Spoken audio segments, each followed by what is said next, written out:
bordering 4 of the 5 Great Lakes, home to 64,980 inland bodies of water, and heavily forested in the north. Michigan is fishing and hunting dream.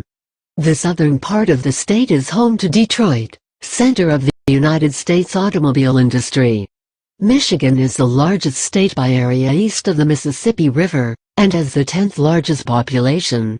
It has more lighthouses, registered boats, and public golf courses than any other state. Famous people born in Michigan include singers Stevie Wonder and Iggy Pop, NBA great Earvin Magic Johnson, tennis player Serena Williams. Her sister Venus was born in California, actor Terry Crews, car manufacturer and entrepreneur Henry Ford, and lots of monsters. Oh, and Madonna. And monsters. The Mashipshu, or the Great Lynx, is a water creature that appears in the mythology of many American Indian tribes of the upper Midwest. Although it has the head and paws of a gray cat, it also has the antlers of a deer, a body covered in reptilian scales with spikes running along the backbone, and a long, snake-like tail. The roar of the Mashipshu sounds like running rapids. The Great Lynx lives in the deepest parts of lakes, and sometimes rivers, and often brings storms. The Mashipshu guards the copper deposits that surround Lake Superior. Any copper removed angers the Mashipshu, and it has been known to sink boats in its fury. A story told by a Jesuit missionary in the 1600s involves 4 Ojibwa Indians who paddled to Michapicoten Island, home of the Mashipshu, to get copper. As soon as the Indians put boat back into water with the copper, the Mashipshu attacked the boat from underneath, killing 3 of the 4 Indians. The 4th crawled home to tell the tale.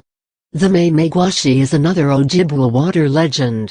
The May-May-Gwashi live in rocky cracks along the banks of Lake Superior, and in forest waterways. These creatures resemble children with hair-covered faces. French-Canadian trappers and fishermen who wandered the areas around the Great Lakes claim to have seen the May-May-Gwashi. In 1812, traveling in Lake Superior with 3 Ojibwa Indians by canoe, a French-Canadian fisherman named Saint-Germain camped at an island for the night when he saw a creature in the lake that had the upper torso of a child of 8. The face had a dark complexion and curly hair. The lower body still in the water seemed to be that of a fish. Saint-Germain tried to shoot the merman, but the Ojibwa wouldn't let him. Later that night a storm struck the island, and didn't abate for 3 days.